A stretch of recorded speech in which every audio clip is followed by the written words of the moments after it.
जय Hind students. Welcome to dream way classes. Dream way के YouTube channel में आपका बहुत ही स्वागत है। आज जो है क्लास 9 का चैप्टर करने जा रहा हूँ ज्योग्राफी का, जो कि बहुत ही इंपॉर्टेंट चैप्टर है, अफवाह। इसमें हम लोग नदी के बारे में पढ़ेंगे, नदी कहाँ से निकलती है और कहाँ पर जाके मिलती है, और उसके अलावा उसकी सहायक नदियाँ कौन सी है और कितना किलोमीटर तक बहती है। सो इस वीडियो के माध्यम से और नोट्स के माध्यम से ये चैप्टर को हम लोग कंप्लीट करेंगे। आप लोग वीडियो में बने रहे, लास्ट तक वीडियो को देखें। सो स्टूडेंट, यहाँ पर हम लोग सबसे पहले स्टार्ट करेंगे ब्रह्मपुत्रा नदी। ब्रह्मपुत्रा नदी जो है स्टूडेंट्स, हम लोग का ब्रह्मपुत्र नदी जो है हम लोग का जो इसका उद्गम स्थान है, मानसरोवर से निकलते हैं और ये बंगाल की खाड़ी में गिर जाती हैं। दैट मीन्स ये जो आपको तीन ओर से घिरा हुआ स्थल दिख रहा है और एक तरफ से जल दिख रहा है, उसको एक्चुअल खाड़ी कहा जाता है। तो यहाँ पर ये इसको बंगाल की खाड़ी कहा जाता है स्टूडेंट, और इसको अरब सागर कहा जाता है। तो बेसिकली नदियाँ जो होती है वो यही दोनों में से गिरती है। सो स्टूडेंट, हम लोग इसमें वन बाय वन करके हम लोग देखेंगे कि कौन नदी किधर जाके गिरती है।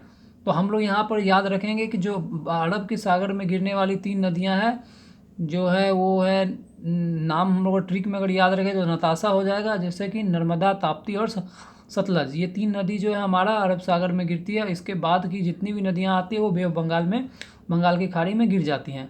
सो हम एक एक करके नदी के बारे में देखेंगे। ये ब्रह्मपुत्र, हम इसको मैप के माध्यम से पहले समझा दे रहे, फिर नोट्स में ये बता देंगे। तो यहाँ से हम लोग जो दिख रहे हैं स्टूडेंट्स, ये ब्रह्मपुत्र नदी जो है, ब्रह्मपुत्र नदी हम लोग का मानसरोवर झील से निकलती है और मानसरोवर से निकल के वो बंगाल की खाड़ी में गिर जाती है। इसके साथ इसके बहुत से सहायक नदी है जो कि हम लोग नोट्स में पढ़ेंगे आगे।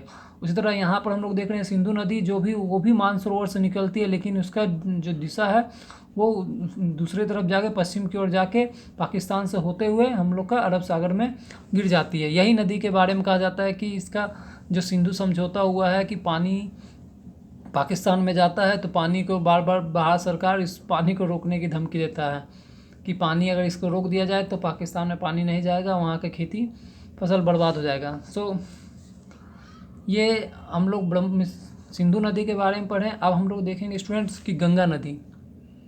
गंगा नदी का जो उद्गम स्थल है स्टूडेंट, गंगा नदी गंगोत्री ग्लेशियर से निकलती है और गंगोत्री ग्लेशियर से निकलते हुए यूपी, बिहार, झारखंड, बंगाल के कुछ भाग से होते हुए बंगाल की खाड़ी में आके गिर जाती हैं। उसी तरह नर्मदा नदी जो है स्टूडेंट्स, नर्मदा नदी जो हमारा वो निकलती है अमरकंटक की पहाड़ी से निकलती है और अमरकंटक की पहाड़ी से निकलते हुए बंगाल ये अरब सागर में गिर जाते हैं। ताप्ती नदी जो यहाँ स्टूडेंट दिख रहे हैं, तो ताप्ती नदी जो हम लोग का है, ताप्ती नदी हम लोग का स्टूडेंट जो ताप्ती नदी का यहाँ पर मैप में दिखाया जा रहा है। तो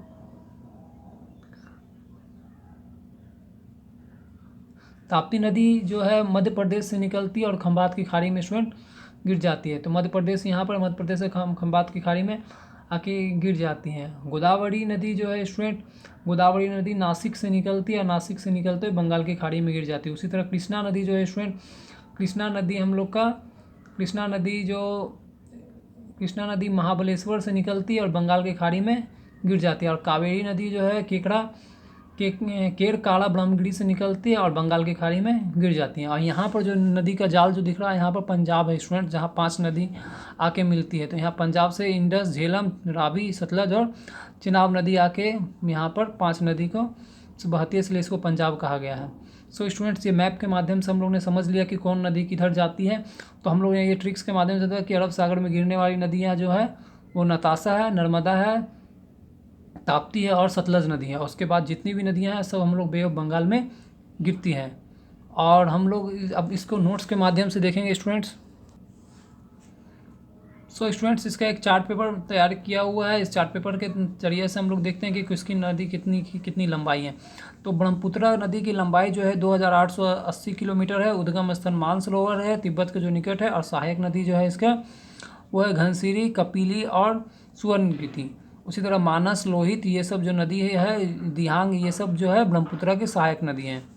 महानदी का स्टूडेंट देखते तो महानदी की लंबाई जो है 890 किलोमीटर है। उद्गम स्थल सिवाहा के निकट रायपुर में है।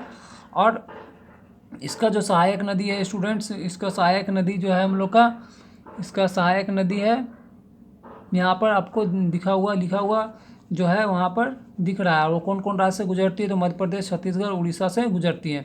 नर्मदा नदी की जो है स्टूडेंट लंबाई 1312 किलोमीटर है और इसका उद्गम स्थल जो है अमरकंटक में से है। और सहायक नदी जो है यहाँ पर लिखा हुआ है, जो कि हम लोग मैप में बढ़िया से उसको नोट्स में देखेंगे। ये जो निकलती है मध्य प्रदेश और गुजरात से जाती हैं। उसी तरह गोदावरी नदी का यह मैप है, इसका स्क्रीनशॉट ले लीजिएगा, ये बहुत ही इंपॉर्टेंट आपके लिए। अब हम लोग चलते हैं नोट्स में 1 बाय 1 हम लोग इसको पढ़ेंगे स्टूडेंट्स। सो स्टूडेंट्स, ये ज्योग्राफी का चैप्टर 3 का नोट्स है अपवाह। इसको बहुत ही आसान भाषा में लिखा गया है, इसको आप 1 बाय 1 देखिएगा तो ये बहुत आपको समझ में आएगा। इसका ये लेक्चर बड़ा हो जाएगा तो इसको 2 भाग में इस वीडियो को बांट दिया जाएगा। तो अपवाह पहले हम लोग समझते क्या होता है। अपवाह शब्द एक क्षेत्र की नदी तंत्र की व्याख्या करता है। अपवाह जो होता है एक क्या व्याख्या करता है, एक नदी तंत्र की व्याख्या करता है। और एक नदी तंत्र द्वारा जिस क्षेत्र में जल प्रभावित होता है उसे अपवाह द्रोणी कहते हैं। मतलब कहने का मतलब स्टूडेंट कि नदी का जो तंत्र है, जो हमारा जिस क्षेत्र में प्रभावित होके जो जिस क्षेत्र से बह के जाता है स्टूडेंट्स, तो उसको हम लोग क्या कहते हैं, उसको द्रोणी कहते हैं। जैसे कि हम लोग देखते हैं कि जैसे कोई भी ऊंचा क्षेत्र, पर्वत या उच्च भूमि 2 पड़ोसी अपवाह द्रोणियों के एक दूसरे को अलग करती है, उसे विभाजक कहते हैं। बोल रहा है इसमें कुछ इंपॉर्टेंट शब्दावली है कि बोल रहा है कि जो भी ऊंचा क्षेत्र जो हो, जो पर्वत हो या ऊंचा भूमि है, जो पड़ोसी अपवाह द्रोणियों को एक दूसरे से अलग करता है, उससे क्या कहते हैं, जल विभाजक कहते हैं। जैसे कि स्टूडेंट्स यहाँ पर हम लोग देखेंगे कि भारत में अपवाह तंत्र कितना है। तो भारत में अपवाह तंत्र जो है 2 टाइप का होता है। भारत में नदियाँ जो बहती है 2 नदियाँ होती है, एक या तो हिमालय से पढ़ के आती हैं और या तो हमारा हिमालयन नदी होती है, और एक या तो प्रायद्वीपीय नदी होती हैं। तो हिमालय नदी वो होते हैं जो हिमालय से बह के आते हैं। प्रायद्वीपीय नदी जो भारत के प्रायद्वीप भाग से, जिसे प्रायद्वीप उसको कहते हैं, जो 3 भाग समुद्र से घिरा होता है और एक तरफ उसका स्थल होता है। हम लोग पहले हिमालय नदी के बारे में पढ़ेंगे, हिमालय नदी की क्या विशेषताएं हैं। स्टूडेंट्स, हिमालय नदी की विशेषता क्या क्या होता है। तो पहले हिमालय नदी जो होते हैं अधिकतर 12मासी होते हैं। 12मासी का मतलब साल के वो 12 महीना चलते हैं। इसमें वर्ष भर पानी रहता है, क्योंकि इसमें वर्षा के अतिरिक्त ऊंचे पहाड़ से पिघलने वाले हिम के जल भी होते हैं। दैट मीन्स हिमालय पर्वत हो गए, उससे बहुत सारी नदियाँ निकलती है, जिससे क्या होता है उसमें सालों भर बर्फ़, ऊंचाई में बर्फ़ जमे हुए होते हैं। अब वो बर्फ़ होने के कारण क्या होता है, वो आस्ते आस्ते पिघलते हैं और नदी कभी सूखती नहीं है। हिमालय नदियाँ अपनी उत्पत्ति के स्थान से लेकर समुद्र तक के लंबे रास्ते तय करती हैं। हिमालय किया जाता है कि हिमालय जो नदी है वो ऊंचाई से लेके, जैसे गंगा नदी बहुत सारे राज्य से होके हमारे पास बंगाल की खाड़ी में गिरती है। दैट मीन्स वो बहुत लंबी दूरी तय करती है। पूरा मध्य एवं निचले भागों में ये नदी विसर्प, गोखुर, झीलें तथा अपने साथ बाढ़ वाले मैदान का बहुत सी अन्य निक्षेप आकृति का निर्माण करती है। दैट मीन्स जब वो बहता है, जब लंबाई तय करता है, तो उस समय क्या होता है स्टूडेंट कि वो जब आता है तो वो नदियाँ विसर्प का गोखुर झील अपने बाढ़ के साथ बहुत सा निक्षेप लेके आता है और वो नीचे बहुत सारी आकृतियाँ बनाता है। उसी तरह स्टूडेंट जो प्रायद्वीपीय नदी होती है, ये अधिकतर नदी जो प्रायद्वीपीय नदी होती है वो अधिकतर मौसमी नदी होती है। मौसमी मतलब कि बरसात के मौसम में उसमें पानी रहता है, फिर उसके बाद पानी बहुत कम हो जाता है। इसका प्रभाव वर्षा पर निर्भर करते हैं। हिमालय में नदियाँ की तुलना में प्रायद्वीपीय नदी की लंबाई कम होती है और छिछली होती है, वो बहुत गड्ढा कम भी होता है। और इसका जो हम लोग जो स्टूडेंट देख रहे हैं, इसका जो क्या बोल सकते हैं, इसका जो गहराई होता है कम होता है, छिछला होता है, वर्ष भर पानी नहीं रहता है। और प्रायद्वीपीय नदी भारत की अधिकतर नदियों के पश्चिमी घाट से निकलती है। प्रायद्वीपीय नदी जो होते हैं भारत के जो नदियां हैं पश्चिमी घाट से निकलती है, तब बंगाल की खाड़ी की तरफ बहती है। तो ये नदी बंगाल की खाड़ी की तरफ बहती है। अब हम लोग पढ़ने जा रहे हैं स्टूडेंट्स अपवाह के प्रतिरूप, जो हमारा नेक्स्ट टॉपिक अपवाह के प्रतिरूप। दैट मीन्स कि एक अपवाह प्रतिरूप की धाराएँ निक्षेपित रूप से ढाल, जलवायु संबंधित अवस्थाओं तथा अधा स्थल सेलों की संरचना पर आधारित होती है। दैट मीन्स एक अपवाह का जो प्रतिरूप होता है वो डिपेंड करता है कि वहाँ पर उस क्षेत्र में भूमि का ढाल कितना है, वहाँ का जलवायु कितना है। जैसे कि अपवाह के यहाँ प्रतिरूप बताए गए हैं, तो एक है ध्रुमिक अपवाह है, दूसरा जालीनुमा अपवाह है, तीसरा आयताकार अपवाह है, चौथा अरीय अपवाह है। तो ये अपवाह के प्रकार है। इसमें 4 क्वेश्चन ऑब्जेक्टिव में आ सकता है स्टूडेंट्स, आप लोग ध्यान रखिएगा। हम लोग जो पढ़ेंगे स्टूडेंट्स हिमालयन नदियाँ क्या होती हैं।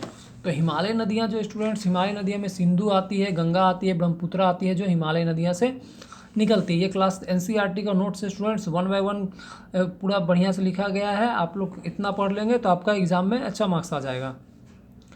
सो सिंधु, गंगा तथा ब्रह्मपुत्र में से जो हिमालय से निकलती है वो प्रमुख हिमालय नदियाँ हैं।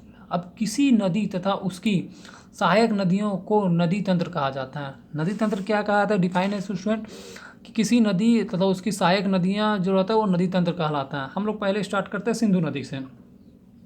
तो सिंधु नदी क्या होता है? तो सिंधु नदी जो है उसका हम लोग चार्ट भी दिखा दिए। उस चार्ट को से आप सिंपली याद कर सकते हैं, या फिर इसका नोट्स जो है, सिंधु नदी का पहला होता है उद्गम स्थल। जो सिंधु नदी जो है वो उद्गम कहाँ से करती है? तो हम लोग इसके पहले हम लोग बताएं स्टूडेंट कि सिंधु नदी कहाँ से उद्गम करती है। तो सिंधु नदी जो उद्गम करती है मानसरोवर झील से निकलती है। सिंधु नदी जो निकलती है मानसरोवर झील निकट तिब्बत में जो है, तिब्बत जो कि अब चाहे चीन का हिस्सा है, तो मानसरोवर से निकलती है और वो पश्चिम की ओर बहती हुई जो है यह नदी भारत में जम्मू कश्मीर के लद्दाख ज़िले में प्रवेश करती है। भारत में ये कहाँ प्रवेश करती है? जम्मू कश्मीर के लद्दाख ज़िले में।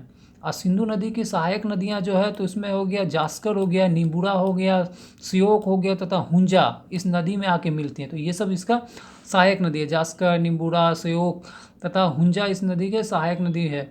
बोला कि सतलज, व्यास, रावी, चिनाब तथा झेलम आपस में मिलकर पाकिस्तान के मिठानकोट के पास सिंधु नदी में जाके मिल जाती है। और पाकिस्तान में जाके कौन कौन नदी जाके मिलती है इसमें? तो सतलुज हो गया, व्यास हो गया, रावी हो गया, चिनाब हो गया, झेलम हो गया, ये मिलकर पाकिस्तान के मिठानकोट में जाके मिल जाते हैं। अब इसके बाद देखेंगे स्टूडेंट कि सिंधु नदी का जो मैदान है वो बहुत जो ढाल बहुत धीमा है, इसका ढाल बहुत धीमा है। इसकी कुल लंबाई 2900 किलोमीटर। ये ऑब्जेक्टिव क्वेश्चन में आ सकता है कि सिंधु नदी की टोटल लंबाई कितनी है? तो 2900 किलोमीटर है। अब सिंधु नदी का जो सिंधु नदी का 1/3 से कुछ अधिक भाग भारत के जम्मू कश्मीर, हिमाचल तथा पंजाब में तथा शेष भाग पाकिस्तान में। दैट मीन 1/3 भाग से कुछ अधिक भाग हमारा भारत में है, लेकिन इससे अधिकतर भाग कहाँ पर है? पाकिस्तान में। सो स्टूडेंट्स ये वीडियो ज़्यादा लंबा हो जाएगा। अब इसके बाद गंगा नदी के बारे में और सारा नदी के बारे में इसका नेक्स्ट पार्ट आएगा तो उसमें करेंगे स्टूडेंट्स। तब तक के लिए थैंक यू, जय Hind. Welcome students, welcome to dream way channel. आज मैं अपवाह तंत्र का दूसरा वीडियो लेके आया हूँ, जो उसमें हमने इसके पहले सिंधु नदी के बारे में पढ़ा दिया। अब मैं ये